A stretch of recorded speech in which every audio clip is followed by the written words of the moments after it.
Welcome back to the channel, Warhammer Man Studios. I'm Warhammer Man, and today we're taking a look at the new Kill Team Critical Ops card pack.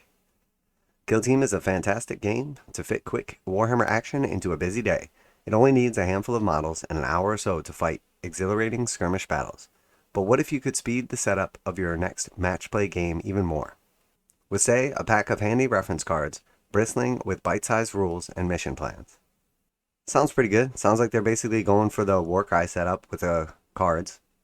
The Critical Ops Tac-Op and Mission Card Pack is a perfect companion to Kill Team experience, giving you instant access to a variety of maps, missions, including 3 new ones, and updated Tac-Ops for all factions. It all makes for a balanced, competitive game, especially as the reference Tiflet included contains numerous methods of generating a mission. So that sounds pretty good. It says instant access to a variety of maps and missions, including 3 new ones. So it doesn't say it has all the old missions. It does say it has updated Tac-Ops for all of the factions, which is cool. Alright, so we see a setup right here, basically a battleground card. And it is essentially just like how you would set up out of the book. It says here you will find a variety of methods you can use to determine mission and map. Organize. Specify beforehand which combination of mission and map will be used, e.g. loose plus straight, secure plus junction, etc. If a series of games are being played for a tournament, each round can be specified beforehand. Alternatively, each subsequent round can be determined by the organizer beforehand, but only revealed after the previous round has been completed. So that sounds pretty standard. Random, shuffle the mission cards and map cards separately, then deal one of each randomly to determine the mission and map. So that's basically like your warcry style, and this is basically what you would use the cards for if you're going to use the cards. Instead of rolling for random missions, you're just picking cards. And then veto, the players roll off to decide attacker and defender first. The attacker takes the mission cards and the defender takes the map cards. The attacker chooses 2 mission cards to put forward. The defender selects one of them to use. The defender chooses 3 map cards to put forward, and the attacker selects one of them to be discarded. The defender selects one of the remaining cards to use. If the defender selects the drop zone after setting up the objective markers, and kill zone is normal. Okay, so 3 different ways basically you can choose. Organized is essentially just predetermined ahead of time whether you reveal that or not. Random would be using the cards to just randomly generate, a map and then also a mission. So the veto method allows each player to pick a couple options and then the other person to essentially choose which one they don't like out of those options. This deck is great for introducing beginners to the first few matches alongside the free Light Rules and Intercession Squad downloads. You can bust out exciting games as a moment's notice and later on combine the deck with the full core book for complete rules. Each of the 3 new missions provides simple objectives compatible with all 9 map cards, which you could build up using whatever your terrain you have to hand. Each of the 3 new missions provides simple objectives compatible with all 9 map cards. So there's 9 total map cards. And 3 new missions, and it sounds like the new missions are built for like new players. You can build up using whatever terrain you have on hand, be it Kill Team scenery, upturned mugs, discarded egg cartons, or the gaming table at your local Warhammer store. Okay, so kind of interesting here. So mission-wise, we see a loot mission rule. Operatives can perform the following mission action, and that's obviously looting an objective. And each time a friendly operative performs this loot action, you score a victory point. So it looks like they're basically out of the book. And then junction, deployment setup is essentially just diagonals long way. And then the match play map card key is essentially just breaking down what all of this stuff means. Veteran commanders will appreciate the rules reference cards covering the match play game sequence and the scouting step. The Tac-Ops cards have been updated with wisdom for more than a year of action-packed games. Represent the definitive competitive experience for dedicated players. So seek and destroy Tac-Op. Eliminate guards. You can reveal this Tac-Op in the target reveal step of any turning point. Once you do so, at the end of each target reveal step, select an objective marker. So basically we see seek and destroy Tac-Op is eliminate guards. So that would be one of the potential Tac-Ops. And then from the infiltration Tac-Op, we see stalk target. So basically they're saying they have like fine-tuned the Tac-Ops, which makes sense. There was a couple changes that needed to be made as well. There are fresh Tac-Ops to test your abilities in more ways than ever before, while old favorites like Vantage, now called Secure Vantage, and Hold Them Back return to some balanced tweaks. Secure Vantage no longer requires an action to complete, While hold them back, let your opponent's operatives get closer than before. Forget camping on your home side. Fast and loose is now the name of the game. So let me see. Recon, Tac-Ops, secure vantage, and security Tac-Op, hold them back. And some changes, like they said, to those. So overall, just seems like another tool for us to use here. Critical Ops Pack is coming to pre-orders this weekend. Just in time to lead your friends and family through the Kill Team Into the Dark box they got you for Christmas. They do know what you want, right? If you're worried, we've prepared a simple quiz you can pass on to them. Ensure you only get the finest Warhammer goodies under the tree.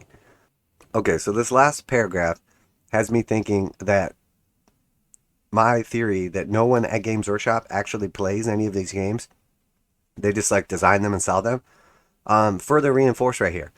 So they're basically saying, hey, pick up these Critical Ops pack and you can use them on Into the Dark. But you can't use them on Into the Dark because everything is based off of a different size game table. So if you count these little squares up right here, they're 22 by 30. And that's in inches, obviously. And that's the side of the old Kill Team game board.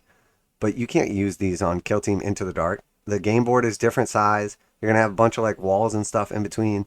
So yeah, these are definitely in no way useful for the Into the Dark setup, as far as I know.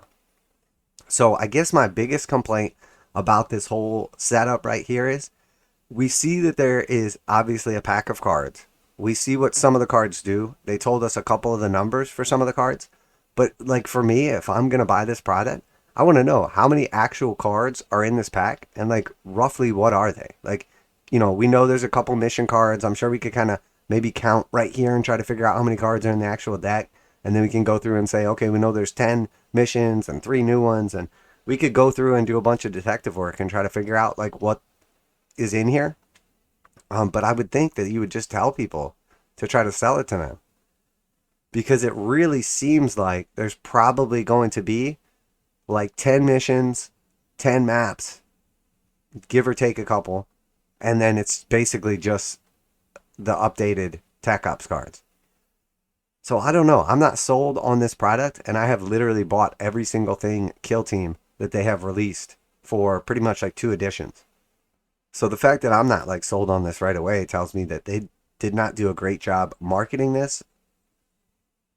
And that's without knowing the price or anything like that. So I don't know. I wish they would have actually like broken down what exactly is in this. Like you don't have to show us the entire product, every single card. But why not go ahead and just say, hey, there's 10 missions, there's 10 maps, and there is, 30 Tac-Ops cards. I think that would make it a little more clear as to, what you're getting basically. So I don't know. I like the idea of it. I like the idea of the warcry setup. That's one of my favorite things, is having like the multiple decks from warcry and then just drawing the mission randomly. But warcry is also not nearly as competitive because you can get some crazy like draws where it's almost impossible for one of the players to win. And in a competitive game, that's not really viable. So Kill Team is pretty freaking balanced. Honestly, they've done a really, really good job. This edition is absolutely amazing. So the idea of this making the game like simpler or a little quicker or whatever, I'm just not really sure where that comes in. The strange thing about this is for deployment in the back of the actual books is based on the terrain that came in that box set that the book is from, essentially. So if you bought like, Kill Team Into the Dark, it's going to show you all the setups for the Into the Dark, like Space Hulk, Gallo Dark terrain. And same thing if you bought like Kill Team Chalnath, it's going to show you all of the Sector Imperialis ruins, and that's what you're going to use to actually like set up your board. And then the deployment is, something separate, obviously, but based on the actual map. So without having terrain specific layouts, that kind of limits it. Now, is it going to be hard for us to figure out where to put terrain based on that? No, I don't think so, but it's very strange. Not having like a terrain layout card basically just means, just like wing it. So again, that kind of takes away one of the best things about like Match Play Kill Team. So I don't know. I'm not really sure how I feel about this product. Maybe I will pick it up and then I can let you guys know some of these details that I'm curious about. I'm not sure this is like a great tool or provides much use or value. I mean, I guess the main selling point on this from Games Workshop, or at least in this article, is essentially that it's going to make your games faster because you'll be able to just draw these cards and then set up deployment.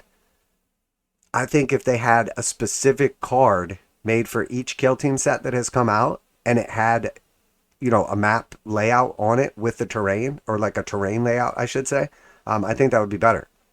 I think that's what's so awesome about warcry is you have basically a terrain layout card, and there's so many of them for each one of the box sets. So once you buy all the box sets, you have the various different terrain setups. So if you haven't decided, hey, we're going to play on our orc style terrain or our sector imperialis terrain, you could basically just shuffle in all these cards for the terrain setups you have, and then just draw one randomly, and then it tells you exactly where to put the terrain.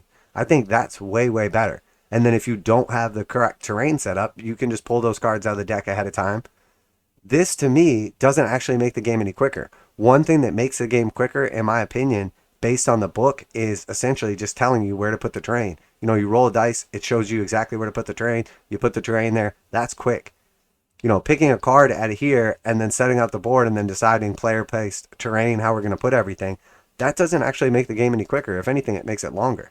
I don't know. So I'm really not sure about this product. We'll have to see. Again, maybe I'll just pick it up so we can see exactly what's in here. I can give you guys like the card count and everything like that. Let me know who sees this and is immediately like, oh, I need to have this. And let me know who is kind of feeling like the same way I am about this, where they're really not sure what purpose it even serves.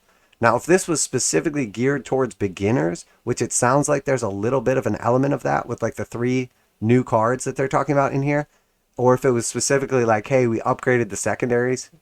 We upgraded the Tac-Ops, so now they're much more fair. That would be a decent marketing point, I think. But I honestly feel like this article goes through here and just doesn't ever really do a good job trying to sell me this product. So I'm really not sure where I stand on this one. So let me know what you guys think down below. Always like to hear back from you. I'm going to go ahead and wrap it up there with this Kill Team article. So we'll see about this new product. Hopefully we can get some more details before buying it. If not, I will pick it up and break it down. When I have some free time, maybe I'll go through and try to count exactly how many cards are in here and, theorize as to exactly what is in this set. So, but going to go ahead and leave it right there. Warhammer Man Studios, I'm Warhammer Man, and I'm out of here.